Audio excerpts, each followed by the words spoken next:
Assalamualaikum dan salam sejahtera semua. Apa khabar murid-murid? Muadib harap murid-murid semua dalam keadaan sihat walafiat dan bersedia untuk mengikuti sesi PDPR bersama muadib pada hari ini. Namun demikian, sebelum kita ke sesi PDPR ni, muadib ada satu teka-teki. Ada satu teka-teki. Apakah benda dia ni serangga? Dia ni serangga tapi dia boleh membunuh ramai orang. Dia boleh membunuh ramai orang. Benda ni kecil je. Tapi kesan dia boleh sampai membunuh orang. Apa dia? Lipas? Bukan lipas. Cuba fikir lagi. Apa dia? Benda yang kecil. Dia ni serangga, benda yang kecil dan boleh membunuh ramai orang, bahkan jutaan orang. Apa dia? Mau dikasih sikit. Tengok. Dia ada sesungut. Dia ada sesungut. Seterusnya mau dikasih hint sikit. Naik atas sikit. Dia berbulu-bulu. Dia ada kaki. Apa dia? Betul. Jawapannya ialah nyamuk. Jadi hari ini kita akan belajar berkaitan tentang penyakit yang dibawa oleh nyamuk. Baiklah murid-murid. Buka muka surat 82 dan kita tengok tajuk kita, tiada nyamuk, tiada penyakit. Okey, tengok sini. Ini nyamuk Aedes betina. Namun, sebelum muadib mau tunjukkan kepada kamu, mau ajar kamu lebih dalam lagi pasal penyakit yang dibawa oleh nyamuk ni, jom kita tengok macam mana nyamuk ini dia boleh membiak. Jom. Telur hingga nyamuk dewasa hanya mengambil masa 7 hari. Seekor nyamuk Aedes mempunyai tempoh hayat selama sebulan dan dalam tempoh itu ia akan bertelur kira-kira 3 kali. Setiap kali bertelur, ia boleh menghasilkan sehingga 100 telur. Nyamuk Aedes selalunya aktif pada waktu subuh dan senja dan hanya nyamuk Aedes betina sahaja yang menggigit manusia.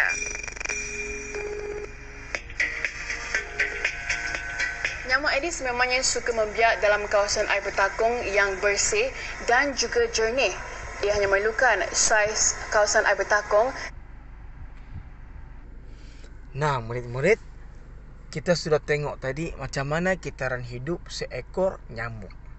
Dia bermula dengan telur, kan? Lepas tu dia ni sebenarnya membiak di mana? Membiak di kawasan air bertakung, yang hanya memerlukan sekecil ataupun sebesar 20 sen pun dia boleh membiak. Dan dia boleh membiak berapa telur? 100 biji telur.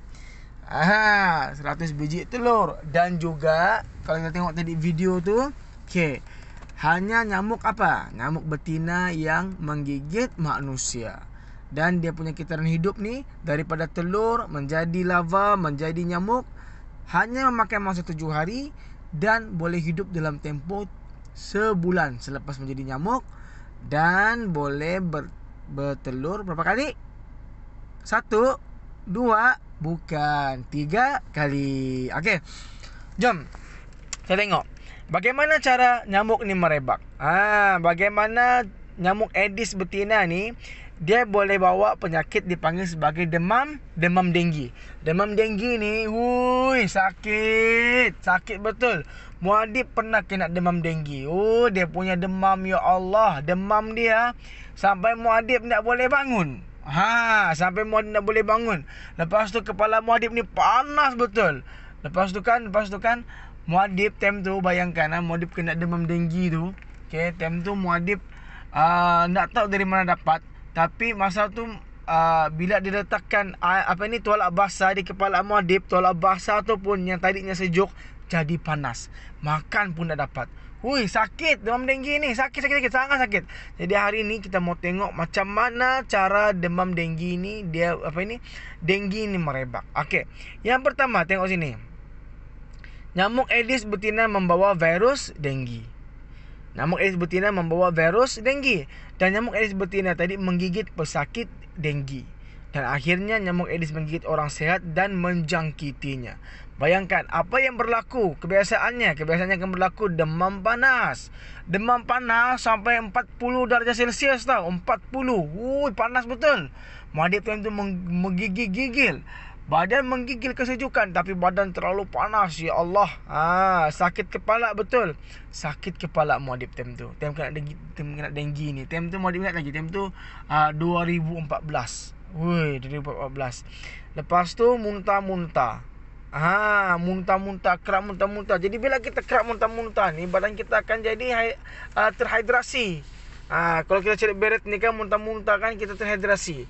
So apa, kita tidak selera makan dan kita kuat cari beret dan kita muntah. Okay.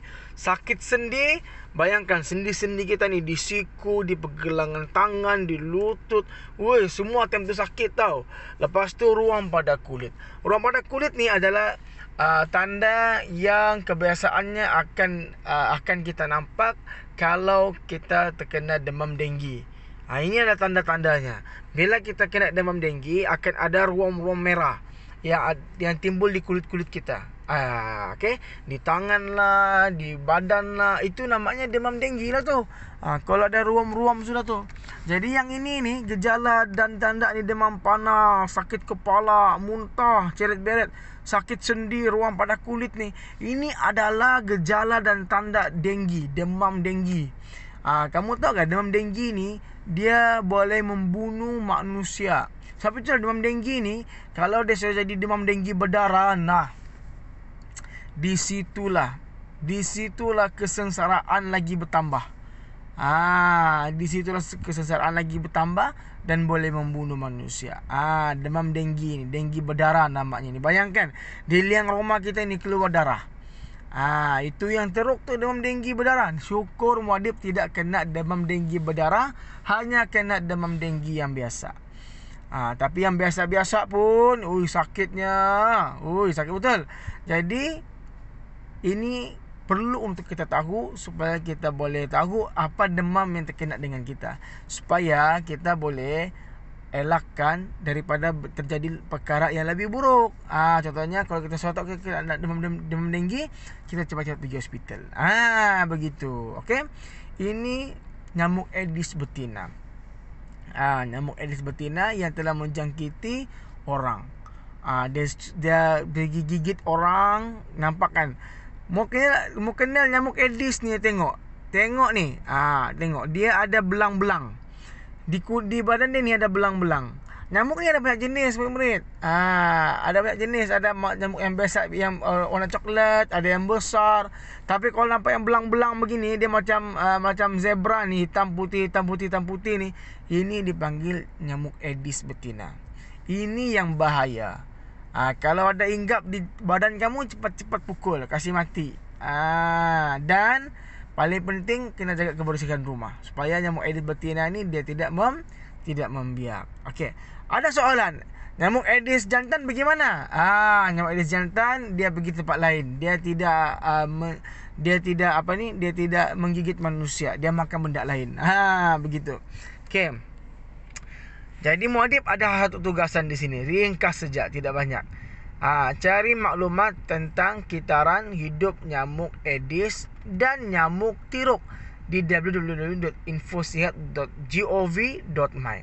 Dapatkan ini dan tolong tulis di buku latihan kamu bagaimana kitaran hidup nyamuk Aedes dan nyamuk tiruk ini. Boleh? Faham? Bagus. Buat dalam buku, buat lawak-lawak, cerita cantik kan. Buat lukis-lukis, kalau mahir boleh lukis. Okey. Kalau yang yang boleh print, buat print. Okey, guntingkan dan letakkan di atas buku latihan kamu, ada di atas pula dalam buku latihan kamu. Lepas tu buat kitaran hidup nyamuk Aedes ni. Bagus. Lepas tu jangan lupa hantar ke rumah dengan muadib. Ya, dengan orang lain yang belajar dengan guru-guru lain, hantar kepada guru-guru kamu ya. Alright. So kita pindah ke sebelah pula. Tadi kita belajar, sekarang kita belajar nyamuk Aedes tau. Nyamuk Aedes yang membawa penyakit denggi, demam denggi. Sekarang kita tengok pula apa yang berada di muka surat 83, yang mana nyamuk ini juga nyamuk yang sama bahayanya dengan nyamuk Aedes. Tengok. iaitu nyamuk tiruk betina. Nyamuk tiruk betina, tengok. Nyamuk tiruk betina ni dia bawa demam apa? Demam malaria. Tengok sini, ceritakan. Okey. Nanti kita akan tengok ceritakan macam mana. Okey. Nyamuk ni, ini nyamuk tiruk betina. Ini tadi kalau di sebelah kita belajar nyamuk Aedes betina. Dia muka seakan sama, tetapi perasaan ataupun tidak, untuk nyamuk tiruk betina ni, kaki dia tidak ada belang-belang. Dan dia agak macam kaki dia agak terkangkang sikit. Banding dengan nyamuk Aedes. Nyamuk Aedes ni kaki dia menegak dan kaki dia still ada hitam putih. Di sendiri tu ada warna putih. Itu beza nyamuk Aedes betina dan nyamuk tiruk betina. Okey. Demam malaria, tengok macam mana cara dia melebak. Nyamuk tiruk betina pembawa virus malaria. Nyamuk tiruk menggigit pesakit demam malaria. Dan nyamuk tiruk betina membawa parasit malaria. Nyamuk tiruk menggigit orang yang sehat dan menjangkitinya. Nyamuk tiruk betina ni dia bawa apa? Dia bawa parasit. Nyamuk yang ini pula dia bawa apa? Dia bawa virus lain. Nyamuk Aedes betina dia bawa virus. Kalau nyamuk tiruk betina pula dia bawa parasit. Apa yang berlaku? Okey, sama juga macam di sebelah, kita demam panas. Sakit kepala sama macam di sebelah. Demam panas, sakit kepala sama simptoms dengan demam denggi. Tapi demam malaria ni dia lain sikit. Dia ada letih, okey, dia ada loya dan muntah, sama juga macam nyamuk Aedes, ada loya dan muntah. Bengkak paru-paru dan juga menggigil. Bayangkan. Ini nyamuk tiruk betina. Perbezaan cara merebak dia, okey. Kalau nyamuk tiruk betina tadi dia bawa parasit. Nyamuk Aedes bawa virus denggi. Jadi kedua-dua ni dia tetap nyamuk dan berbahaya untuk orang. Bayangkan, benda kecil ya, tapi dia boleh membawa maut. Benda kecil tapi dia boleh membawa maut kan. Kita tengok nyamuk tu bukan besar macam gajah. Ada kan nyamuk besar macam gajah? Tidak. Tapi ada nama nyamuk gajah. Nyamuk gajah ni adalah nama saintifik, adalah nama bagi satu ekor nyamuk, dipanggil nyamuk gajah. Nyamuk gajah ni, ini info tambahan untuk adik-adik semua. Nyamuk gajah ni dia adalah nyamuk yang digunakan juga sebagai alternatif untuk memusnahkan, pembiakan nyamuk-nyamuk denggi. Nyamuk Aedes. Yang mana nyamuk gajah ni dia akan makan larva nyamuk Aedes. Kita pernah guna dulu. Ingat lagi modif, masa itu modif kecil. Ada di berita, kita melepaskan nyamuk gajah di satu kawasan yang penuh dengan kes-kes denggi, dan fungsi dia tu ialah untuk memakan lava-lava yang disebutkan sebagai lava nyamuk Aedes lah. Itu nyamuk gajah. Tapi besar dia bukan macam gajah. Dia cuma besar je daripada nyamuk biasa. Begitu. Tapi bayangkan, nyamuk yang kecil ni, yang kalau kita pukul mati ni, dia boleh membawa bukan sahaja penyakit yang membahayakan manusia, tapi dia boleh membawa maut. Jadi perhatikan nyamuk ni, kalau nyamuk ni ada macam ni bentuk dia, dekat dengan kamu, cepat-cepat matikan dia. Sama juga kalau jumpa nyamuk di sebelah ni, nyamuk tiruk ni, sama, cepat-cepat matikan dia. Jadi hari ini Muadib mau okey. Kalau yang tadi, tugasan yang pertama, cari maklumat tentang kitaran hidup nyamuk Aedes dan nyamuk tiruk di www.infosihat.gov.my. Lepas tu tugasan yang kedua pula ialah Muadib mahu, kamu buat di buku perbezaan antara gejala dan tanda demam denggi dengan demam malaria, dan cara demam denggi dan demam malaria merebak. Senang cerita begini. Muadib nak mau kamu tulis yang ini. Muadib kamu ceritakan, ambil video dan ceritakan dengan muadib apakah perbezaan antara gejala dan tanda demam denggi dengan demam malaria, dan ceritakan dengan muadib cara demam denggi dan demam malaria ini merebak. Ambil video, hantar dengan muadib untuk muadib letakkan markah kamu semua.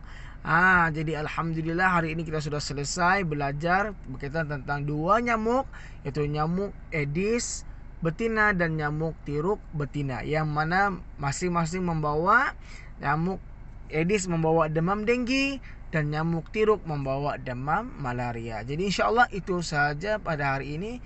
Kita jumpa pada sesi PDPR yang seterusnya. Jangan lupa siapkan kerja, dan kita ada mau didoakan agar semua kita berada dalam keadaan sihat walafiat dan terhindar daripada penyakit demam denggi, demam malaria dan juga COVID-19. Assalamualaikum.